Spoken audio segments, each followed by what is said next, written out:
Welcome to the Beacon Way podcast. I'm your host, Adrienne Wilkerson, CEO and co-founder of Beacon Media and Marketing. Here's what I know. The best business lessons don't come from textbooks. They come from the people who've actually been in it. So every episode, I sit down with entrepreneurs, business leaders, and the professionals who support them. The attorneys, the CPAs, the coaches, the consultants who've navigated these waters themselves, and now come and help us navigate, show us some of the tricks that they have learned, most likely the hard way.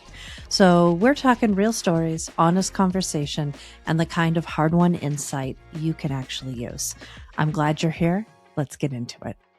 Thank you, everybody, for joining us on this episode of the Beacon Way podcast. I am very excited today to introduce you to Stephan. I'm going to give him a chance to talk a little bit, but I'm excited about this. I'll be honest with y'all. Stephan and I just have been riffing for about the last half hour and having so much fun, and we realized we should have hit record. So here we are recording this, and we're excited to just share, two marketers and what we've seen in the industry and what's kind of resonating today with us in this industry. So Stephan, thank you so much for joining us today. Why don't you tell us a little bit about yourself and how you got to where you are today? Sure. Thanks so much, Adrienne. Thanks for having me on. I'm excited to talk to you and the audience. We had to stop and be like, time out. Like, we have to hit record because this is good stuff and they're all missing out on it and we're going to have to say it again. So absolutely. So I'm Stephan Bajaio. I have about 25 years and a lot of gray hairs worth of experience in digital marketing, setting up some of the first websites on the internet in like 2000, or at least some of the first e-commerce ones. I'd make my way through the corporate world of Yahoo and Time Inc. and other places like that to essentially co-found at one point one of the world's largest enterprise SEO platforms called Conductor. Maybe you've heard of it, maybe you haven't. To be honest, it catered to internet, retailer 1,000 Fortune 500 companies, and we were bought by WeWork. If you know those guys, we bought ourselves back from WeWork before they imploded. So we're like some of the only acquisitions that survived. We were then valued at about $500 million. I took a walk. No, I didn't take a sail off into the sunset, if that gives you context, but still here, not on my yacht in the middle of the Mediterranean because it doesn't exist. And I went off to do a stint as a CMO of a software company because I wanted to see how the other half lived. I've been talking to so many CMOs, chief marketing officers of so many companies that I thought, okay, time to walk the walk. Yeah. Did that for about a year and a half. And then since I had built inside of Conductor a professional services team of SEOs to the tune of, I started with 0 and we went all the way up to 65. I said, okay, well, let me see if I can do that without VC funding and bootstrap it and start doing it on my own here. So I started a company called Vibe Logic, where slowly growing. But what was interesting and where this kind of brings us full circle to this moment is one of the things I was thinking about and we were looking at was we had a few therapy clinics, smaller ones, and, that had multiple locations. And to me, I said, I really like this space. Having been someone self-disclosed that's been in therapy longer than I can remember, has always believed in therapy, has always felt therapy has a tremendous place in society, and always recommended that everyone do it whether they think they need it to or not. So yes, I was promoting it well before COVID when everyone kind of woke up, right? Right. I realized that space was something that meant more to me in multiple ways. And while we thought about niching the agency down to it, believe it or not, I found Beacon at that time. And I was like, these guys are doing amazing work. I don't know if we want to necessarily compete with one another. But at the same time, I did recognize that it wasn't just therapy clinics necessarily. A lot of smaller businesses are struggling between the marketing end of what they're trying to do, especially in mental health, and the running of their own business. At that point, I'm a small business too. I know what that feels like. Right. I know how to wear all the hats. I know when you don't know if you're doing the right thing in a space you might not understand well. Do I invest the money? If I don't do it there, then where do I do it? Yeah. All of that stuff. So, I had this opportunity, funny enough, to meet Adrienne and put one and one together. Didn't even realize Beacon was Beacon. Like, the Beacon Yeah. just shone, and now I'm here talking about all the good stuff in the industry I've learned. So I'm really excited to share that stuff today. This is one of my favorite things about podcasting is just the fantastic people we get to meet in some of the most random ways. And it's amazing. So let's jump back into kind of our conversation that we realized we needed to pause and jump into this. So I think if I was going to summarize where we were kind of going, it's authenticity is becoming so much more of a cornerstone. Now, those of us who have been in marketing forever, authenticity should have always been our cornerstone. And for many of us, it was. But authenticity is coming to have more weight now with AI. And we were talking about how hard it is for therapists to feel comfortable promoting themselves. And I was just starting to tell Stephan that this is part of why I started Beacon was because I watched my father, who just retired after 30 years of building his own therapy and medical practice, how hard it was to market himself. And not just him, but the therapists that worked with him as well, the mental health professionals. There's so much of a stigma around promoting yourself and putting yourself out there. And I understand it. You don't want to project onto your client and this and that.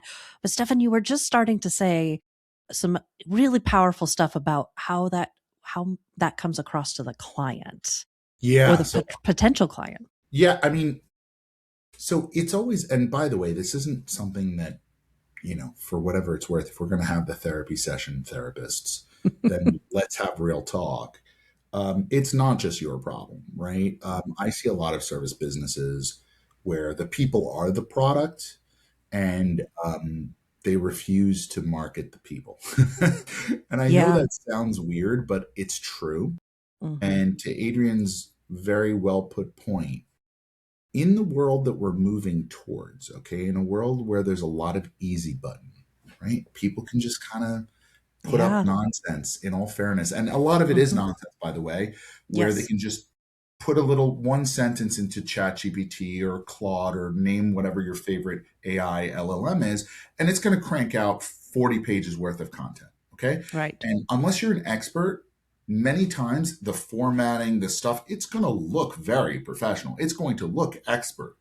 When you read it, you'll realize paragraph 3 is nonsense and page 2 is a repetition and but it's 40 pages. And let's face it, who reads these days, right? So the idea that it's so easy to put out slop. Now let's get into the psyche of anyone. Okay. And I like to say no one lies to their search bar, right? The search bar is a bar of intention. They will share with that search bar things they will not share with you, things they will not share with their clergy, things they will not share with their spouse or loved ones, family members, you name it. So a lot of that intention goes into the search engine, and that can be happening at 2 a.m, right? Why? Absolutely. Why do I feel like a bad mother, right? Or or anything to the effect, think about all the ways that they express themselves. They're not saying CBT. They're not saying EMDR. They could when they learn and they're more advanced, right? But they don't necessarily know that. So what are they going to need once they see this page that talks to them? They need empathy. They need the warmth they would have gotten had you been there at that moment to give it to them. Unfortunately, the internet is a cold, dark place full of opportunity cost, right? We have now lived in an embarrassment of riches, like I like to say, where if you'd like a shovel of any color of your choice, it can probably be delivered to your house within hours. Okay. In society, we've never had that. I don't know why you need a pink shovel, but if you want one, you can have one, right? True. But now take that much more time to decide, do I need my shovel to be pink? That's probably going to be, honestly, the chapter title of something in a book I write one day. But do I really need that, right? And so decision fatigue has become so difficult, Oh, so true. overwhelming, and there's so much, again, AI that's able to just create this this synthetic feeling Mm-hmm. that Mm-hmm. we all are going to start. By the way, consumers are going to start to feel that, right? The M dash Yeah. an example of it. Weird uses of emojis in ways that people are starting to realize. Terms like "in a world of," like, it's these are phrases that are constantly LLM, and people know that. And so they're really looking for someone who can kind of cut through that and be there at that moment. Now, if your text isn't evocative, it's not doing that job, it's not speaking their language in their language, you're missing a moment. And that moment Mm-hmm. is very important. That moment is when they're actually reaching out. So Right. you don't want to miss that. You don't want Mm-hmm. to not be available to them. And this is your ability to be there at that 2 a.m. without them calling you. They don't have your number. They don't. So this is your Right. moment at which point, if they want to take that next step, again, our language should be very available and very on their terms, in their terms type of thing. We're not trying to Right. force people into a purchase. This is not the Right. type of websites we're doing, right? So Right. because of that, it's always surprising to me that if I click on the bio of a therapist that would be associated, like, hey, these are some of the therapists you might want to, who Yeah. deal in grief counseling, for example, from Mm-hmm. our practice. And I Yeah. click on that person and I might get a paragraph that happens to say where they went to school. Right. No connection.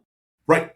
Like, or their license number. Great. Mm-hmm. Okay. That's wonderful. But hold on a second. Like, I want you to remember that these folks don't really shop around the way you do for other things, right? So it's not like a Right. We're roofer not where you selling might have tennis like shoes. 4 of them come to your house and give you quotes and whatever.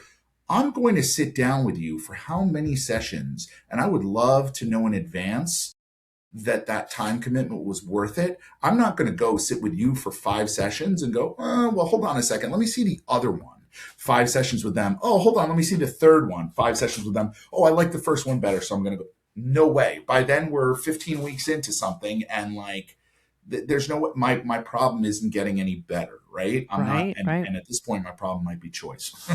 Like, I'm indecisive, clearly. Right. So, Right. so that Commitment said, issues, maybe. yeah. Oh, definitely commitment issues. Yeah. See, we're how long into our session? No.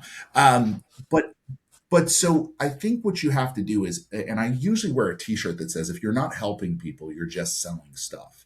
And I really do believe in that. And I think at the heart of a lot of practitioners who are probably listening or watching this, you are too. Let's be honest. Did you really get into this space because you were going to drown in cash? I mean, that's not to say it's not lucrative in some ways, shapes, forms, and markets. God knows you make a lot of money in New York being a therapist, like, no Right. question. Mm. It's like, and there's no insurance coverage for that stuff, so it's all out of pocket. But Right. um, but the reality is that's probably not why you opened your practice, right? Mm. You Yeah. actually wanted to help people. You wanted to do that. So when you hide yourself, when you play that humble game, when you paint that Picasso and put it in a box, you're not doing the world a service. You're not doing yourself a service, and you're definitely not doing your potential your next client, um, Mm-hmm. uh, a service. And they deserve that. If you're good at what you do, please, the ones who are horrible, don't pay attention to me. You don't have to. If you're, forgive my French, if you're a shitty therapist, forget it. But if you're really good at what you do and you believe in what you do and you really think you can make a difference, and God knows we don't have enough good therapy out there helping a lot of people who just need it, because the world is overwhelming right now. And again, I'm still trying to pick the color of my shovel. I'd really like for you to think through whether or not you're trading off the real value you could be providing by being personable, creating blogs, right? Which doesn't have to be as hard as you think it is. Adrienne and I can talk through and wax poetic on how you can do that in an easier fashion. Creating the thought leadership and the stuff that isn't meant to be, oh, it's all about you. It's meant to Right. be helpful. And Mm-hmm. by virtue of you helping, they will see you as the person they want to come and see, right? Absolutely. Yeah. So, sorry, I mean, I'll get off my soapbox now. well, I mean, at its heart, marketing should always be about creating connection. And I think that that has gone through a lot of evolutions from, you know, traditional advertising to digital marketing. And one of the biggest shifts we saw during that time, which I'm a huge fan of, is that we really shifted from brands telling potential consumers what new shoe they should like, you know, what the new colors were for that season. It was very brand first, company first driven Yes. marketing. That was what we saw before in the internet, but specifically social media took over. And what that forced was this shift into consumer driven buying behavior. And we've seen this played out in some fascinating ways. If none of you saw the whole or remember the whole debacle when Gap rebranded and put their new brand out, it lasted a matter of a couple of months before the social backlash was so bad. They went back to their old brand. This is an international company, international brand that bowed to consumer behavior and said, oops, crap. And I don't even want to know how much that cost them. Mm-hmm. But they did not recognize that our way we market and our marketplace has shifted. And we're seeing that again with AI right now, shifting buyer behavior. But it became a lot more, marketing became more about connecting and being there when the consumer was ready to make a buying decision, which is what you were talking about earlier.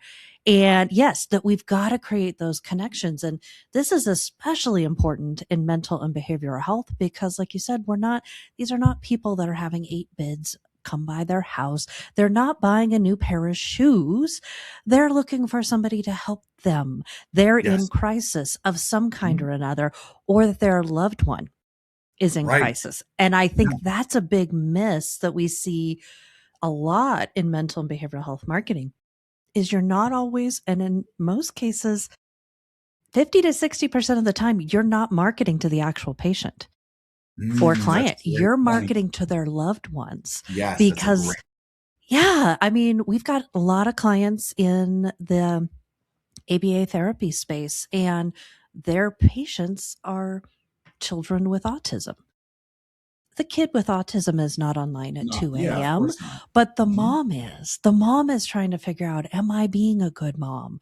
What can I do? But how can I help my child whom I love? How can I help them interact and have a healthier, happier life?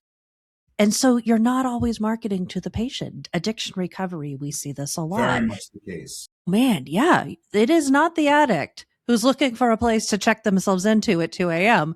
98% of the time. Don't quote me on that statistic, but that the idea is it's usually the loved one. And so we have to understand that you're actually creating a connection with the loved one in crisis and the loved one on their last straw. I don't know how else to help my husband, Yeah. my child, my sister, my mother, whatever the case may be, my best friend. So that it's that connection piece and it's not marketing at somebody. It's how do we Solving. create yes, how Yeah. do we Solving, create not selling. a You're solving. connection? You're trying to solve. I mean, you're Absolutely. not going to literally solve, but what you're Right. going to do is you're going to guide and you're going to help and you're going to Hmm. give hope and you're going Right. to make people feel less alone and make them Hmm. realize that what they believe they are, their soul expression or soul experience is not so soul. And there are people that understand. There are people that have seen this before. There are people that you can connect with and Absolutely. understand. And so, what's so funny you say that? I actually was. I was talking to someone who specialized in addiction behavior sites. Actually, they were an addiction behavior actual clinic, and Hmm. they were telling me that as they wrote their content, they had to try and write it in two ways. One Mm. was for the person who would be potentially sending a loved one there, and the other one was really unique, and I never thought about this. It was for the person who's currently under the influence. So Hmm. literally, they were thinking of the person under the influence at the rock bottom moment where they might actually be Ooh. writing. And I Yep. was like, wow. So they had to literally dumb down some text to be understandable if you were under the influence so Wow. that you could Yeah. connect with Mm-hmm. this as a resource. So very interesting duality of trying to do two at Right. once. I thought that was Yeah. absolute genius. To your point about brand, I want to hop over to some quick point because today, I don't know, I was talking about with Adrienne, when the algo gets you, right? And it just starts Yes. stuff. Well, I'm a big fan of marketing. I kind of geek out on it, as you can imagine. I've been privy to it and liable for it and everything else. And so I like hearing good marketing stories. And McDonald's got like two solid videos in front of me, at least about their advertising just today that I Mm. like saved in Instagram. I was like, okay. One was you don't take your first date to McDonald's. And it was a whole thing about people saying, I would never take my first date to McDonald's. I would never. And what was so good about it, because I was like, what are they doing? Like, what does Yeah. McDonald's do? Like, why would you, well, you're denigrating yourself. Why would you do this? Your brand. You guys are one of the most maniacal brands when it comes to brand control. Like, Right. so what are you doing? And then they get into it and they say, for every other date, and they show you the parents there with the kids, the old people having lunch or dinner at McDonald's together. They make you realize they almost take that thing where we're leading with the idea that a first date is so important you wouldn't take them to that place, McDonald's, to the no, we'll be there for you for all the other dates, Just right? to say for We'll the be rest of there your and we'll be life. part of your love and your expansion and I thought that was absolute genius. Almost as genius as this other one where I was floored. This happened in the UK. They took the smile off the Happy Meal. Did they Yeah. I'm really? like, forgive my French. I'm like, why that? Did you do that? Right. I'm like, that's crazy. It's a Happy Meal. Like, what's wrong with you?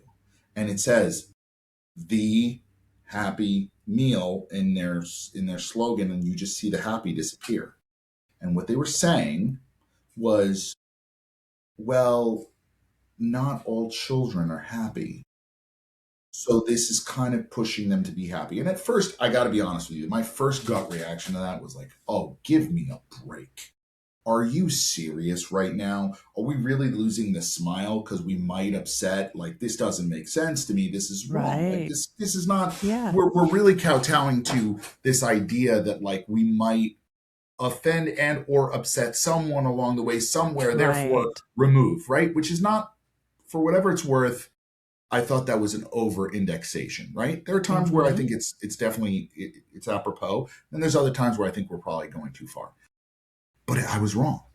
What they Mm-hmm. actually were doing was they put a QR code, and it was for Mental Health Awareness Month. And what they were doing was, along with the actual Happy Meal, came 4 or 5 different smile variants, and they're letting your child decide to put on the Happy Meal how they're feeling. Mm. Now they're giving mental health awareness via QR code for resources to help parents talk to their kids about their emotions. Now I Wow. love it. Now I see that as amazing. They did that in all 1,400 locations. Is it 1,400? Wow. 14,000? Might be 14,000. 14,000 probably locations Probably. throughout the UK.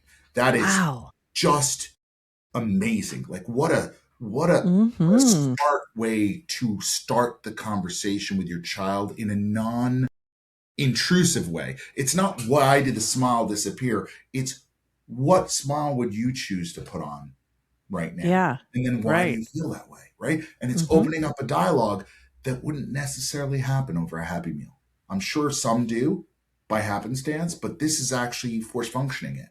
And I thought Mm-hmm. that was such a beautiful and really great way to bring about a conversation that probably Yeah. doesn't naturally exist as much as it should. So Yeah. that was Yeah. just a pure genius move on the marketing side. So when done correctly, I'm not saying that you guys all have to think like McDonald's or do any of that sort of thing or be grandiose in those ways. But I will say and challenge every therapist here.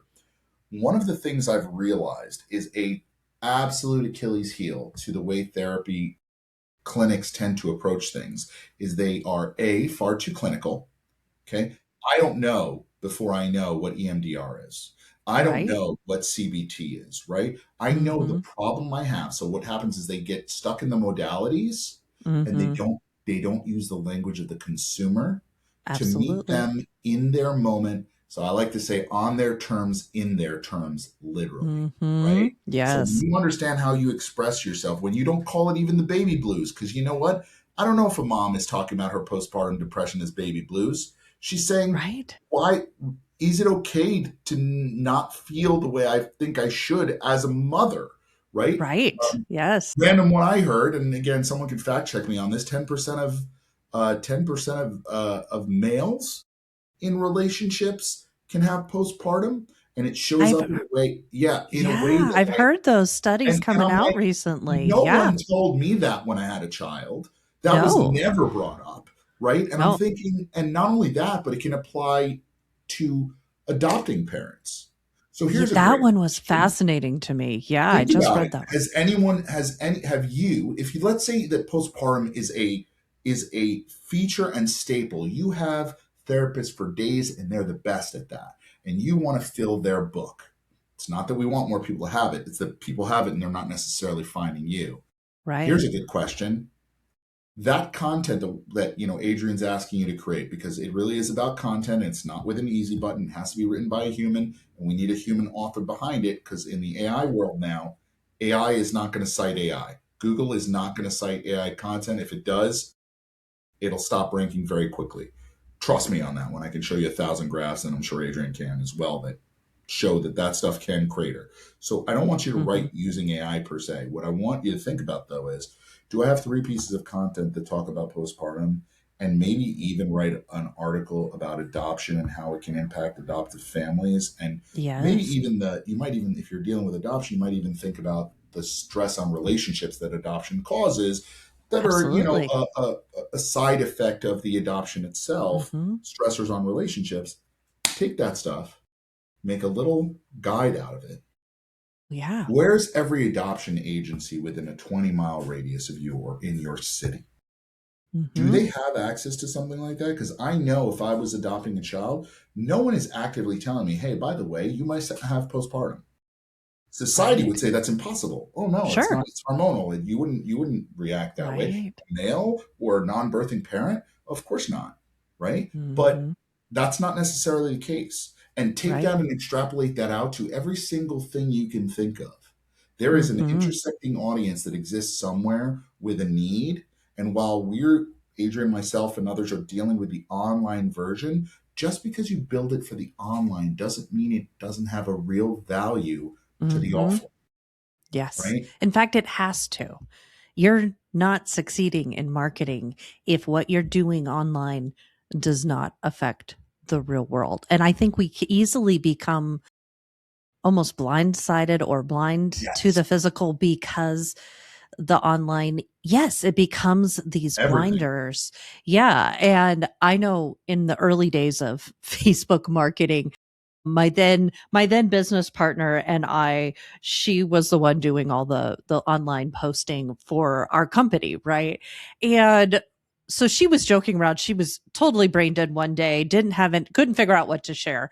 And so she reposted some cute little dog photo thing and, said we're all dog people here at Beacon, which we pretty much are.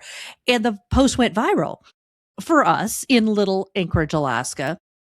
And she was like, okay. So a few weeks later, we tried it again, similar results. We tried a cat post that tanked. So clearly, our people are dog people, not cat people. So Right. about like 3 weeks later, she and I are at a networking event. And this lady walks up to us and just starts talking to us like she's always known us. And she's talking away about pugs. And I am not a pug person per se. Neither was my partner, but her son was trying to get her to get a pug. So he was sending her constantly all these photos of pugs, and she happened to use a few of them on social. This lady on her side job bred pugs.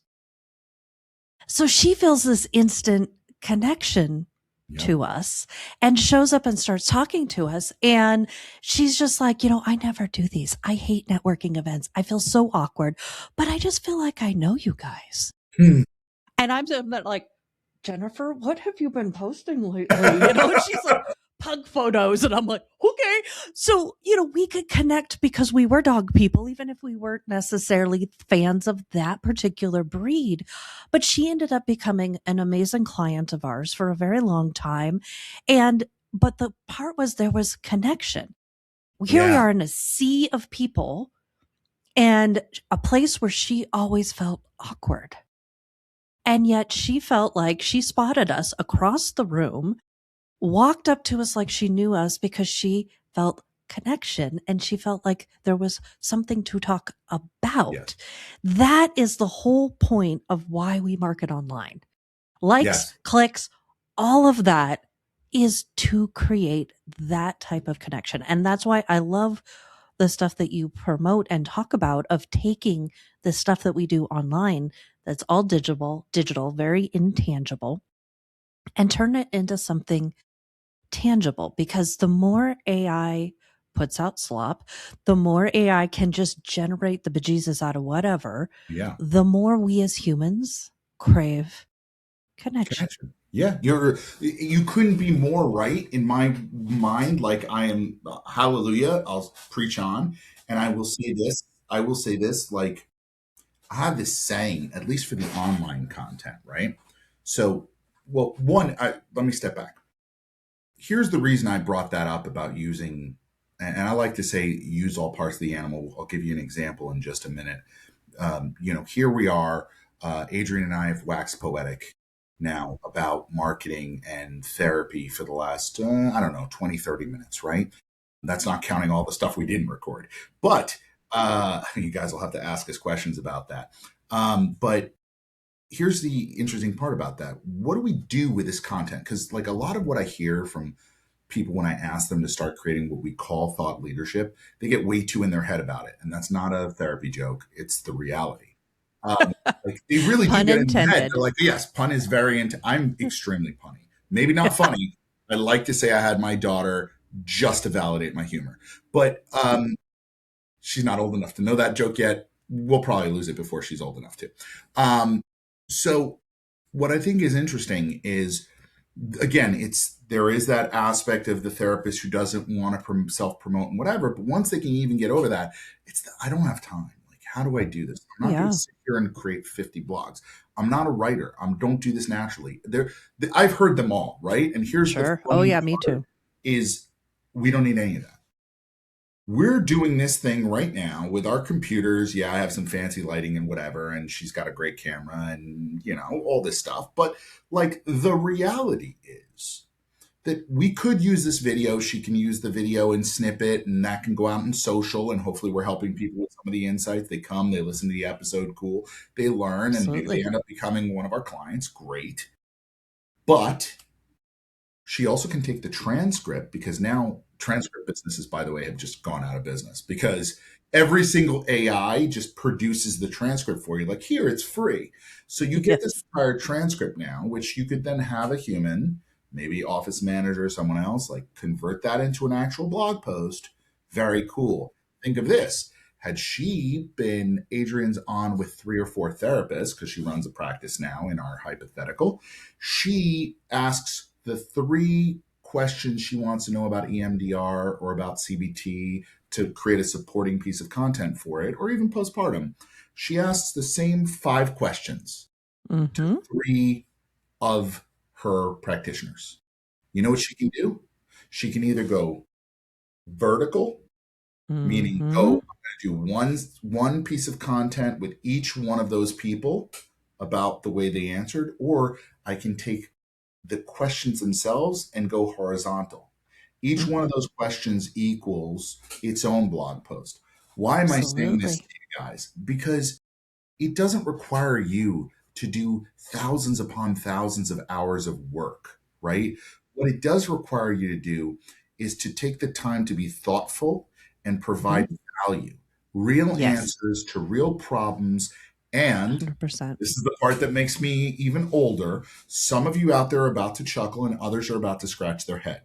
I believe in the cousin's wedding album syndrome. And people are like, what the hell is that, Stephan? Well, back in the day, I'm glad you asked.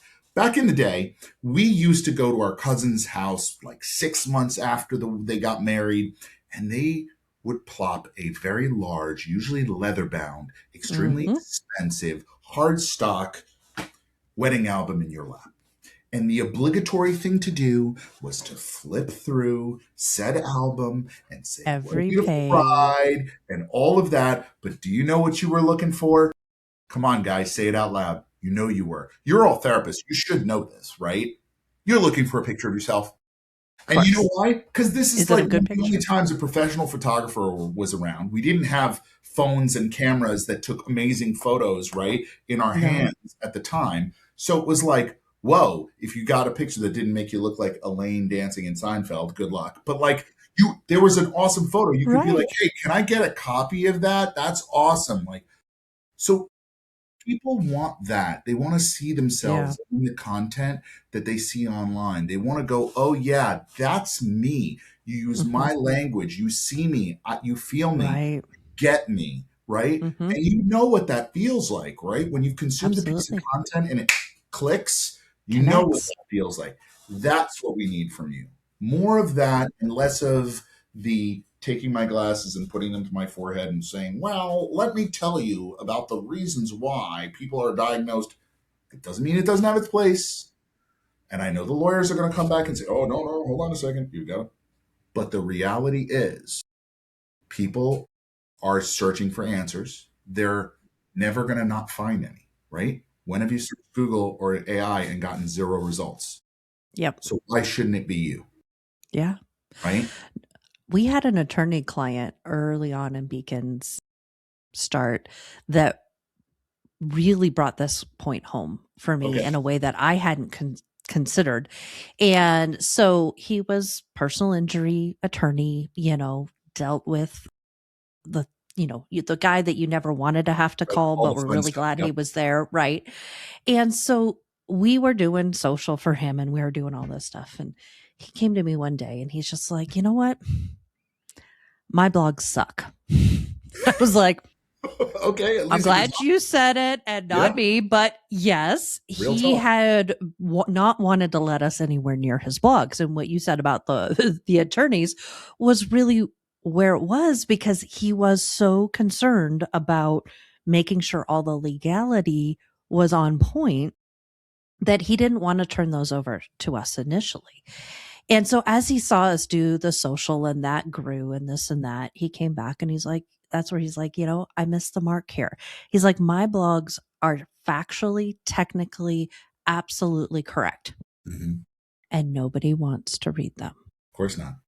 except other attorneys, which are not his clients. Right. And so he's like, I don't know how to talk in layman's terms anymore.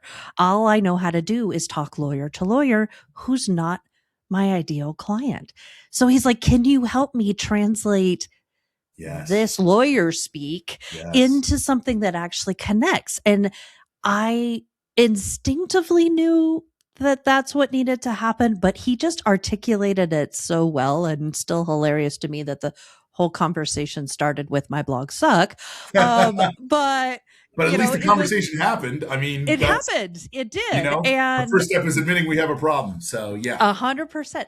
But we run into this with a lot of highly educated technical people, Yeah, it whether gets it's cerebral. engineers or Mhm. therapists or Mhm. attorneys or doctors. We run Yeah. into this a lot when we worked with a lot more doctors in the healthcare space.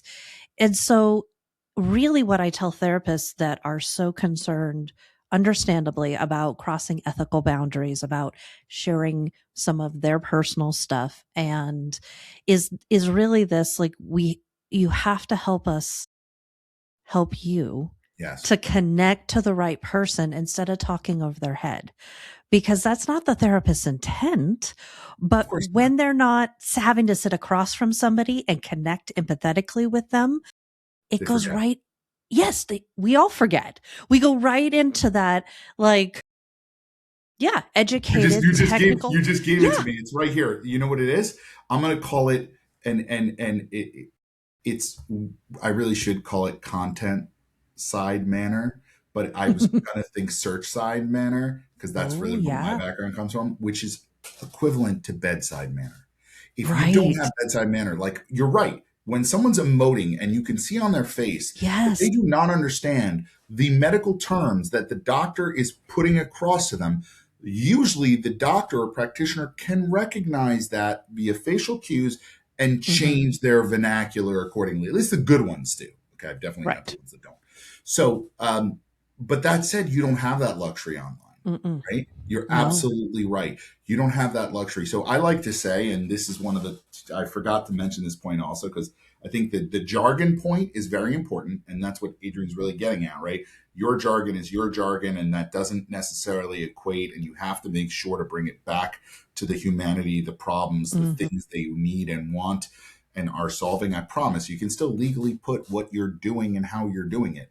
Right. That's fine. Just don't lead that way, right? And don't make that the main focus. But the other point that I find shocking that people do, they treat someone's entire universe as a bullet point. It honestly, a little part of me dies when I see that. So, Yeah. I'll give you a prime example. I was dealing with an insurance company, and they had when you have a change of life event, Hmm. you're allowed to change insurances, right? And so there's a lot of events that can equal a change of life event. And this is like a Fortune 25 company, okay? It's one of the world's largest. You wouldn't even know the name if I told it to you, but they back like every insurance company. Gotcha. So I go to their page about change of life events, and it says change of marital status. And it's just a bullet. And I'm thinking to myself, like, how's this possible? Like, that's it? So, but I started researching. Like, the first thing I thought about was marriage. I'm like, okay, you get married, you have to, do that. And then I thought, well, hold on a second. What about divorce? And then I started researching.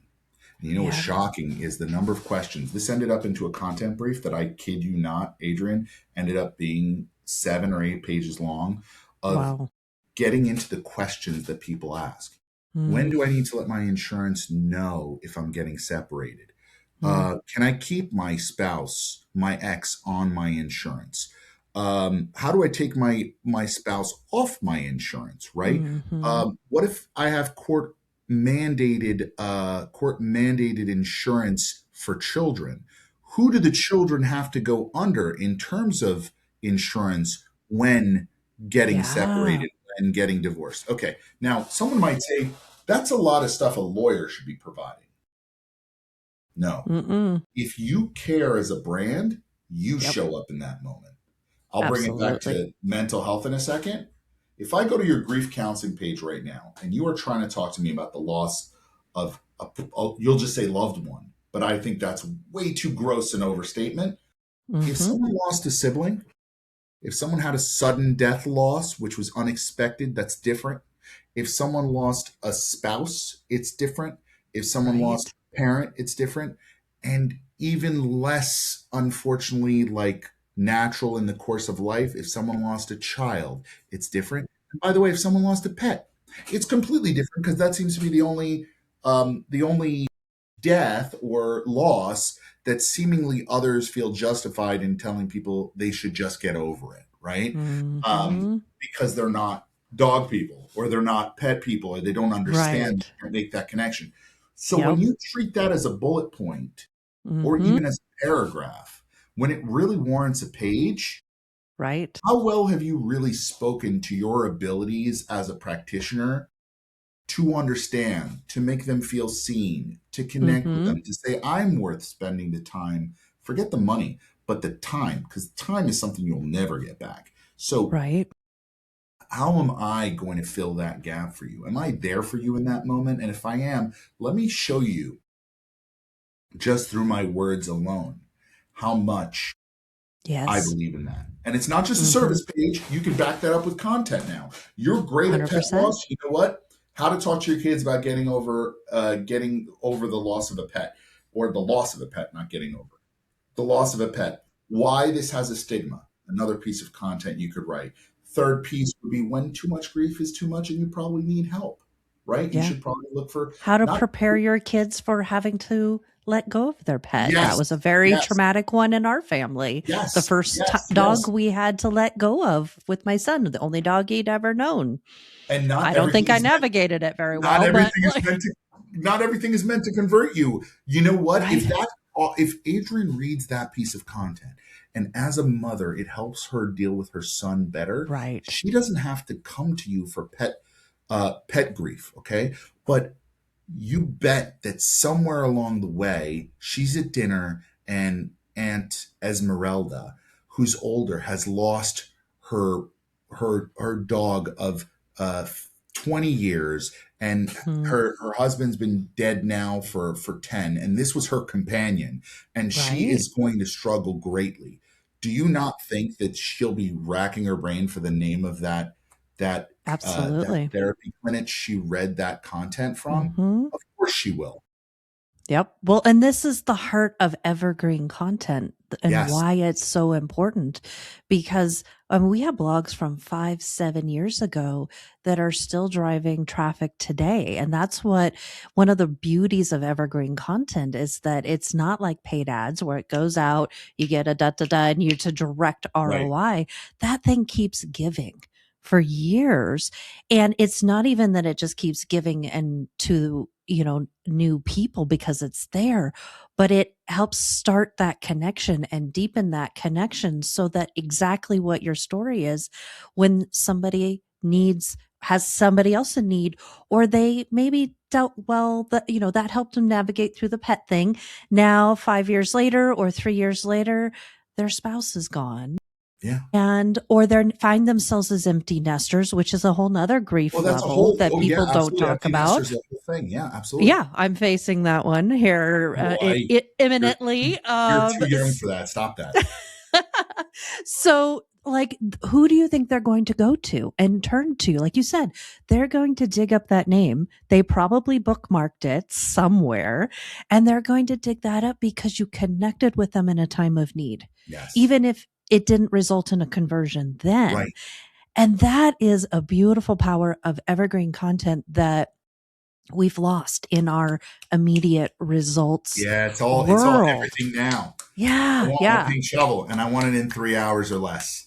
yeah. Right. And it's like, but Yep. really, like, do we need that? Is that really where we should be focusing Yeah. our efforts of technology and society? Probably not, right? Right. So Yeah. this is Yeah. the wonderful thing about this space, and I will say this is that um, as difficult as some of you can be, and I say that with a tremendous amount of love, because some practitioners are very set in their ways.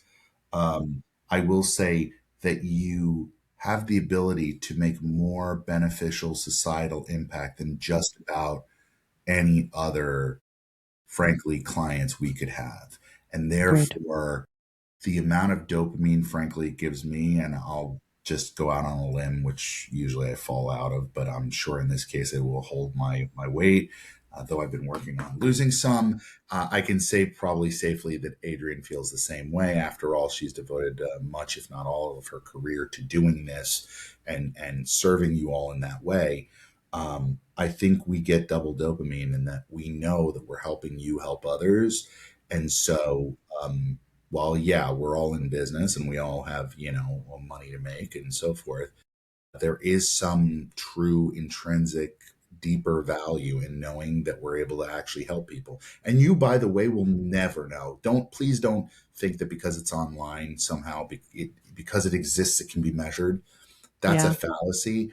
Know that there will be people who will be helped by you that you will never know about. Never know. Your content is there. It will find them in ways, shapes, times, and forms where they needed it, and they will never raise their hand and say, you did this. But by you doing it, you Yeah. intrinsically are creating that change. So Absolutely. we'll do a good job of making sure you do hear about those cases when they come about, because that's kind of what we're Mm-hmm. supposed to be doing. Yes. But your choice to go off and take the time and investment of making that kind of content goes beyond the bottom line. It really does. That's not 100%. bravado. That's the reality of it. I truly believe in the depths of my soul in that. And that's why I have a certain love and affirmation for this industry, because there really is so much change we can impact and so much stigma we can destroy, frankly. Absolutely. Well said. Beautifully said. Well, that's an amazing place to just wrap up. That was just so well said. So, Thank thank you. And so, for any of you listeners, viewers out there, that this resonated, what Stephan said today, if any of this resonated, what's the best way for them to keep the conversation going with you? Absolutely. So vibelogic.com, that's my organization, my company. Feel free to reach out there. Feel free to reach out to me on LinkedIn, Stephan, Stephan. I know it's hard. Bajaio is even harder, Bajaio. Honestly, if you look me up in Google or an LLM or anything else, you're going to find me. That I should be there, right? And I am. So, but LinkedIn is my kind of, dare I say this, my drug of choice when it comes to social. They are drugs after all, aren't they? And They are. and and I'm definitely addicted. Maybe not as much to LinkedIn, but yeah, I'm there. So feel free to reach out, even if it's just to say, "Hey, listen, I love this point," or "You were off Yeah. base." I don't care. It's just nice to know you were heard. Yeah. And frankly, if there's any way I can help, I'm always happy to. And I really am starting to build a great relationship with the folks at Beacon. I think the work they're doing is great, and I'm excited for the future. Thank you so much for that. And we will make sure the link to his LinkedIn as well as his website are in all the show notes. So make it as easy as possible, remove as many barriers for you to make a connection with Stephan as we can. So once again, everybody, thank you so much for joining us today on this episode of the Beacon Way podcast. And thank you so much for sharing some of your time with us this morning, Stephan. We really appreciated it. Thanks for having me. Thank you so much for being here today. And a huge shout out to our guest, Stephan, for sharing his story and his expertise so openly. You know, as we said many times, these are the people who've charted courses through the hard parts. And it's an honor to have them share some of that experience and some of the stuff that they've mapped out. So hopefully we can follow some of their path. If today's conversation resonated, please share it with a fellow founder who needs to hear it. You know the drill. Subscribe, leave us a review, and come find me at beaconmm.com or connect with me on LinkedIn. I'd love to continue the conversation. So until next time, keep building, keep leading, and remember, there's always a way through. The Beacon Way podcast, inspiring leaders and elevating businesses.